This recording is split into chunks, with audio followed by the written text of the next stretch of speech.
I think people sometimes get hung up on the pursuit of perfection.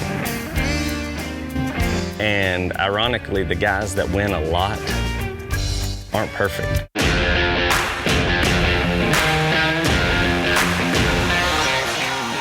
This is Season 5 of The Score, the Team Roping Journal's podcast, where we cover the roping industry from top to bottom. This is where the team roping world talks. We talk through tough subjects, we talk big wins, and we talk real issues affecting the community. I'm your host and editor of the Team Roping Journal, Chelsea Schaefer.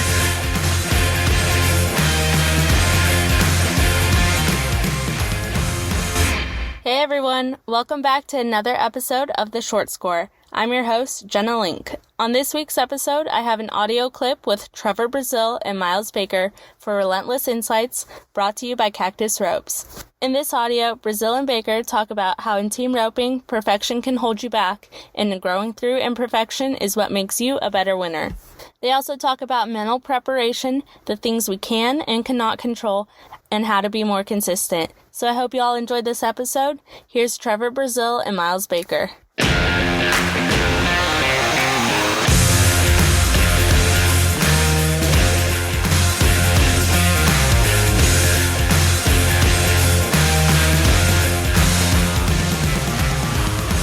Hi, I'm Trevor Brazile with Miles Baker for Relentless Insights, brought to you by Cactus Ropes.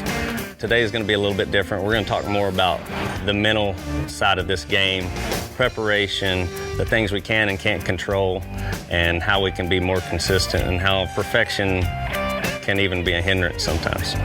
I think people sometimes get hung up on the pursuit of perfection.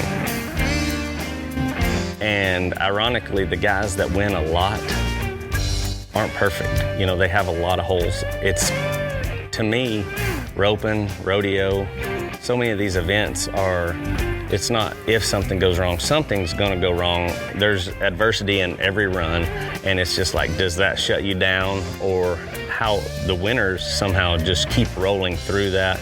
And I think sometimes that striving for perfection in every run can be a hindrance, because it shuts your progress down. Like when all of a sudden when something happens, you're like, dang, we'll try it again next time. Where those guys that are winning are just keep rolling through, just keep moving forward, and don't let those little intangibles get them down. And know that, I think that's the biggest thing. Like when I was going from an amateur level to a professional level, I thought that it had to be redlined at all times. Like there was no, if you ever did that, there was no winning. And the reality is, through my rodeo career, like looking back, I only had those perfect scenarios very, very seldom. But it was all the little hustle things. It was all the getting through a mistake that kind of felt like I wasn't as proud of the run as I thought I would be at the time. But over time, getting over those little hurdles and never quitting hustling, and because you had a leg at a jackpot and placing with that leg, you know, those experiences made me a better winner than just trying to be perfect, and those perfect runs did. The hardest thing about rodeo and roping is the fact that when you do mess up, it may be at the first of roping, it may be in mid roping or mid season, it doesn't matter. But you have to get through that. And I think the easiest way to get through it is to separate the things that you can control from the things that you can't. And it sounds really simple, but confidence is so hard to keep. And you have to make sure that you don't, say you've drawn bad multiple times in a row, then all of a sudden, the first time it happened, you knew you couldn't control it, and so you were pretty good, but then it happens again. And so you just can't it's good to have a concrete list, because just when you go back to the trailer, you're just like, these are things I can control, these are the things I can't control, and I'm not gonna let this list, back me up or deter me from my goal, because I don't care who you are, there's certain things that you're not gonna be able to control, like the draw, like a bad call. And no matter what kind of preparation you put into your horses, say scoring, they're gonna make mistakes. You're gonna make mistakes, but when your horse makes a mistake, like scoring, for instance, when I give my horse a chance to make a mistake, like I call it a release valve. If it's stepping right or left, I try to make it forward so that I can still, in those pressure situations, I ride great horses, but if they bobble, is it a bobble that I can deal with?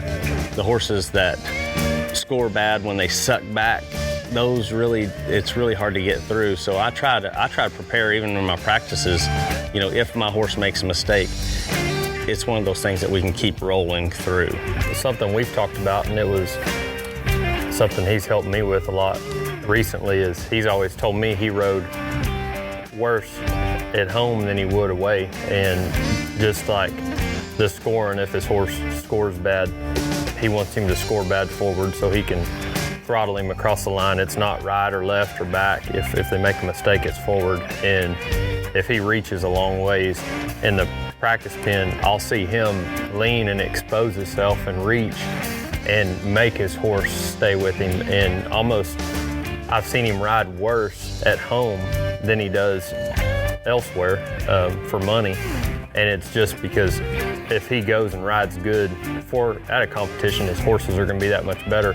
Or if something goes wrong, like we're talking about, if a steer, steps to the right and his horse, if he has to lean over there, his horse doesn't get him. And that's preparing for things that you can't control, and being ready to face adversity and having your horse ready to help you in that situation. Because especially rodeoing, if you're going rodeoing all summer on limited practice, your horse has to be prepared to let you win even when they're mentally not their best. I tell young students, it doesn't cost anything to pay attention. I mean, it's the little things that if you're putting in the work, if you have a great work ethic, make sure you following a good plan. Hard work is amazing, but you got to have clear goals. You got to have make sure you're working towards good habits, not bad habits. Because I've seen some guys with great work ethics that didn't seek the right instruction, then all of a sudden they've worked their tails off down a rabbit hole that had no end game, other than having to work just as hard to fix that. So as long as you do have a good work ethic, you can make this successful as long as you're going under the right instruction, I think is primary. And there's little things. I find it more in the tie down than I do the team roping, that like there's certain things like stringing, getting a hooey. Like there's little things that are just lack of attention or losing focus. And I guess bringing that to team roping, those jackpots are so long. And I think one thing, you have to stay focused. You can't just get caught up in this is just another steer, because I don't care if you have 4 down in the first round, you don't know if your 3 headers, 3 heelers are gonna miss whatever event you're doing. So like that's why I stress to my students, it's so important. Your catch percentage directly affects your win percentage, and that includes getting out of the barrier. So it comes down to getting out of the barrier, catching your steers, giving your heelers the best chance if you're a header. If you're heeling, it's doing your job every time. If the steer doesn't clean up, being disciplined enough to go through there and make sure you take the right kind of shot. Because if you're taking the right kind of shot as a heeler over and over, you start to recognize it faster and faster. It's the opposite. You don't just go to throwing faster. You keep taking great shots, and all of a sudden you start seeing great shots earlier.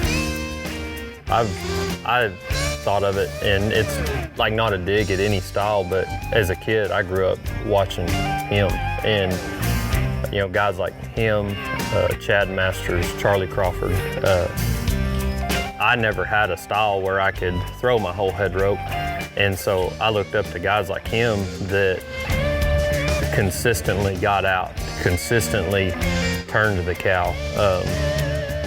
They might not win first all the time, but they're going to win on the better end of the herd, they'll win first, second, or third. On the middle of the herd, he might win fourth or fifth, or turn a bad steer into a little check. But just being consistent to the point where you're just constantly making money, as opposed to, man, if I draw a good steer, I can win first, but if not, I take myself out of it. And that goes back to having your horses prepared. I think just having your scoring percentage, being able to hit the barrier every time, catch every steer, turn every steer, just making a habit of, I'm going to catch the cow as fast as I can catch the cow.